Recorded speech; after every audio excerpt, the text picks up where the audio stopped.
नमस्कार, आप देख रहे हैं देश रोजाना। मैं हूं बेनजीर हाशमी और आज का हमारा मुद्दा है कि हमारे देश के बुजुर्गों को बजट से क्या मिला है। तो चलिए हम आपको बताते हैं। साल 2023 और 24 का बजट पेश हुआ है। वित्त मंत्री निर्मला सीतारमण ने वरिष्ठ नागरिकों के लिए बड़े ऐलान किए हैं। सरकार ने वरिष्ठ नागरिकों को बचत योजना की जमा राशि को दुगना कर 30 लाख करने और मासिक आय खाता योजना को 9 लाख करने का प्रस्ताव भी रखा है। लेकिन क्या बजट में इस तरह की घोषणाओं को करने से हमारे बुजुर्ग सुरक्षित हैं? क्या उन्हें वो सभी सुविधाएं मिल पाती हैं जिनके वो हकदार हैं? आज बात इसी मुद्दे पर है कि हमारे भारत देश में घोषणाओं से परे धरातल पर बुजुर्गों की क्या स्थिति है और दूसरे देशों में बुजुर्ग किस स्थिति में है। भारत एक ऐसा देश है जहाँ पर हमेशा से संयुक्त परिवार को अहमियत दी जाती है। भारतीय परिवारों में छोटों को प्यार और बड़ों को सम्मान दिया जाता है। लेकिन आज के बदलते दौर में हमारे देश में ज्यादातर लोग अपने अपने कामकाज की वजह से या फिर किसी दूसरी कारणों से एकल परिवार में रहना पसंद करते हैं और इसी कारण से बुजुर्गों की अनदेखी होने लगी है। न सिर्फ परिवार में ही बल्कि राष्ट्रीय स्तर पर भी देखें तो बुजुर्गों के लिए कोई सुविधाएं नहीं दी जाती है। वृद्धावस्था जीवन का एक ऐसा पड़ाव होता है जहाँ इंसान को प्यार और अपनों के साथ की जरूरत होती है। लेकिन आज के दौर में लोग अपनी परेशानियों का हवाला देकर अपने बुजुर्गों को दरकिनार कर देते हैं और जहां उम्र के इस पड़ाव में आपको सबसे ज्यादा जरूरत प्यार और अपनों की देखभाल की होती है, वहां अलग अलग पड़ जाते हैं। हम भूल जाते हैं कि बुजुर्ग हमारे घर के स्तंभ की तरह होते हैं। पूरा घर ही उन पर टिका होता है और उनकी अपेक्षा करना सही नहीं होता। हमारे देश में बुजुर्गों की स्थिति दयनीय और चिंताजनक है।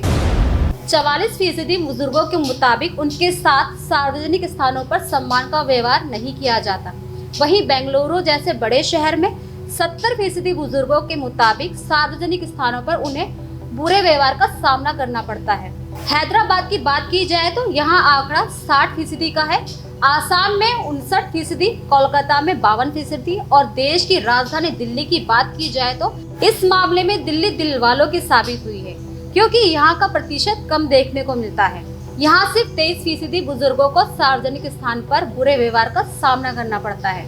वहीं कई तरह की रिसर्च में पाया गया है अपमान, आर्थिक परेशानियों के अलावा बुजुर्गों को मानसिक और शारीरिक उत्पीड़न का भी सामना करना पड़ता है। वहीं 53% बुजुर्गों का मानना है कि उनके साथ समाज में भेदभाव किया जाता है, जैसे अस्पताल, बस अड्डे, किसी प्रकार के बिल भरने के दौरान या बाजार में उनके साथ दुर्व्यवहार किया जाता है।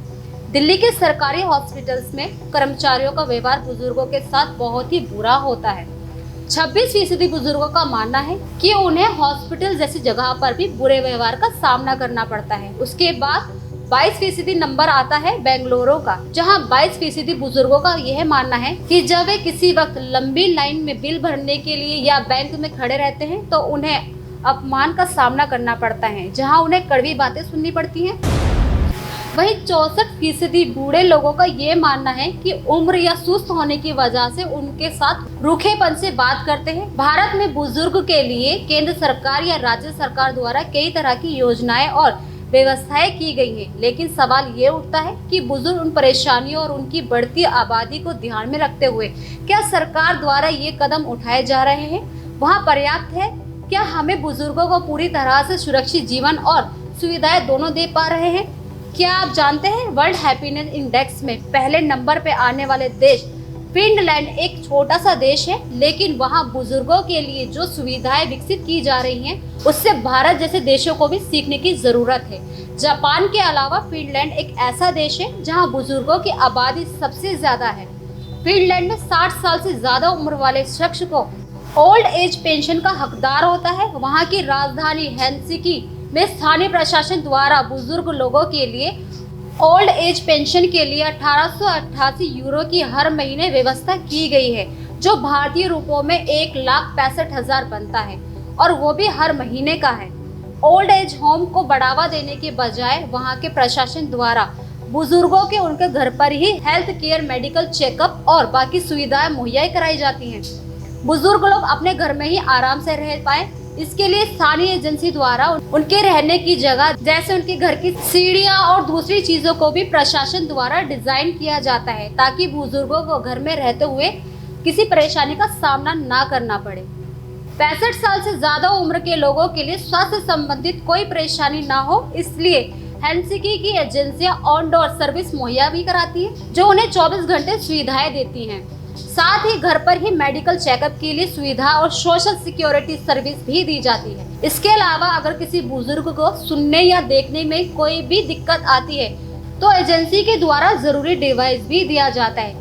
चलने में कोई दिक्कत हो, वॉकर की सुविधाएं भी दी जाती हैं। अगर भारत में भी बुजुर्गों की जिंदगी में बेहतर बनाना है तो सरकार को यह सोचना होगा उन्हें एक सोशल सिक्योरिटी सिस्टम दिया जा सके। हालांकि यहाँ की बढ़ती आबादी के कारण ही काम आसान तो नहीं होगा, लेकिन पहल की जा सकती है। न केवल सरकार प्रशासन बल्कि समाज को भी सोचने की जरूरत है। तो कैसा लगा आपको हमारा ये मुद्दा? ऐसे ही अच्छी जानकारी के लिए जुड़े रहिए हमारे साथ, देखते रहिए देश रोजाना। नमस्कार।